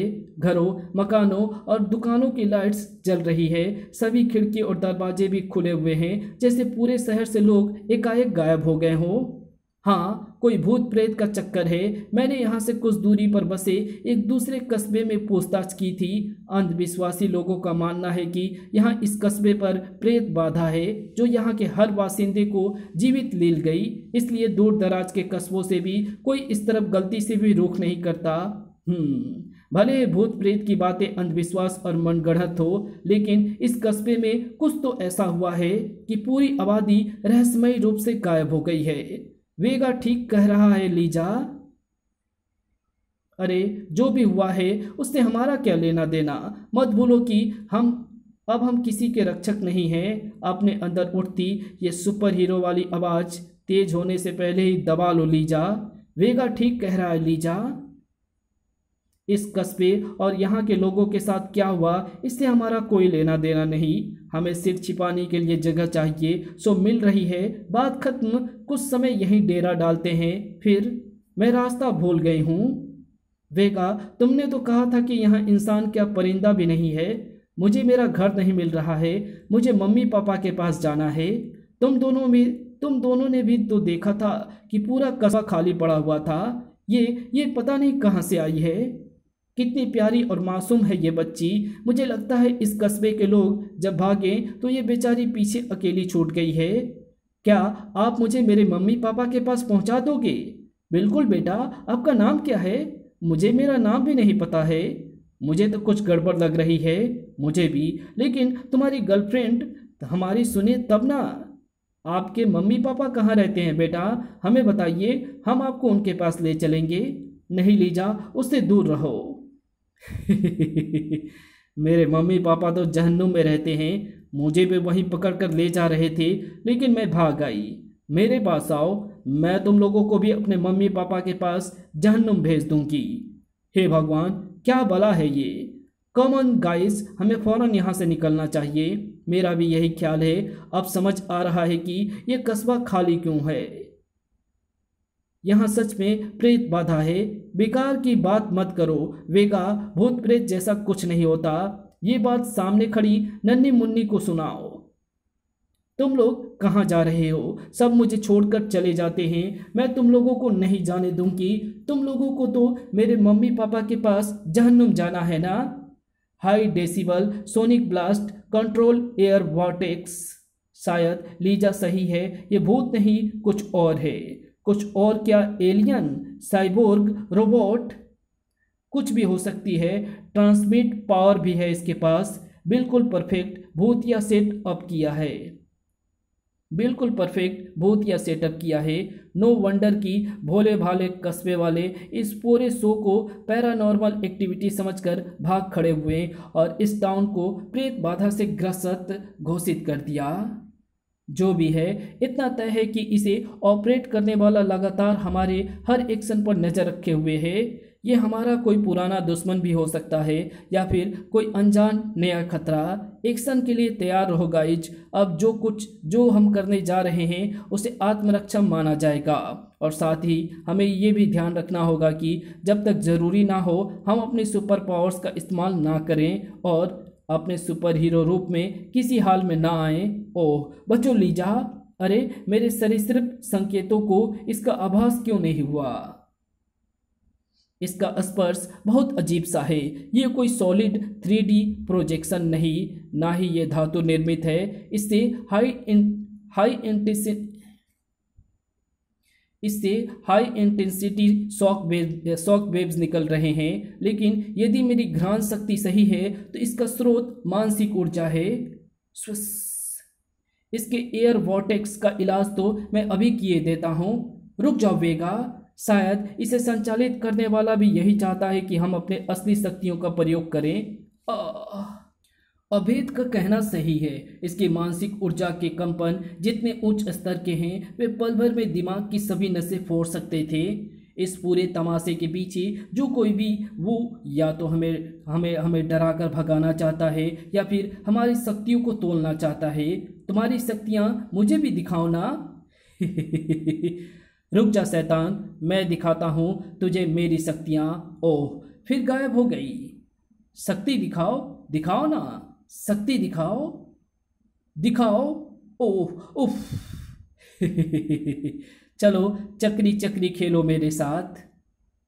बहुत हो गया, हमने रक्षक बनकर इंसानों की रक्षा ना करने की कसम ली है, लेकिन इसका ये मतलब नहीं कि हम आवश्यकता पड़ने पर अपनी शक्तियों का प्रयोग आत्मरक्षा के लिए भी ना करें। ये हुई ना बात, इसे शक्ति देखनी थी ना। चलो साथियों, दिखाते हैं इसे और इसको चलाने वाले को वास्तविक शक्ति क्या होती है। मैं व्यर्थ शक्ति प्रदर्शन में विश्वास नहीं रखता, क्योंकि जब अवैध शक्ति का प्रदर्शन होता है तो दुश्मनों का दर्शन दुर्लभ हो जाता है। अवैध शक्ति कड़ुम। यहाँ सब कुछ टूटकर बिखर रहा है और कस्बे की परतों से वास्तविक कस्बा निकल रहा है। नजरों का धोखा, इंद्रजाल जो इंसान की इंद्रियों को भ्रमित करता है। वास्तविक कस्बे के ऊपर इंद्रजाल का आवरण चढ़ाया हुआ था। वो भूतिया बच्ची, वो बवंडर, हमारा उनसे लड़ना, सब कुछ इंद्रजाल था। पर इतना शक्तिशाली इंद्रजाल बनाने वाला आखिर है कौन? लेकिन ये है क्या चक्कर? मैं यानी जादूगर। क्रमशः युगम धरित्री अस्या। तो ये कहानी यहीं समाप्त होती है। तो आपको सर्वनायक सीरीज की ये कहानी आपको कैसी लगी कमेंट में लिख करके ज़रूर बताना। और ये काफ़ी लंबी कहानी थी जिसको मैंने एक ही पार्ट में कवर किया है, तो इसमें जगह जगह कहीं पे कुछ भी मिस्टेक्स हो गई हो तो इसके लिए एक्सट्रीमली सॉरी। और आप हमें सुपर थैंक्स के ज़रिए में आप जो है हेल्प कर सकते हैं, जो कि अभी के टाइम में मुझे काफ़ी ज़रूरी है। और इस कॉमिक्स का प्राइस जो है 500 रुपये है। तो आप इसे www.rajcomicsuniverse.com से आप बाय कर सकते हैं। तो मिलते हैं आपसे किसी और नई वीडियो में, तब तक के लिए बाय।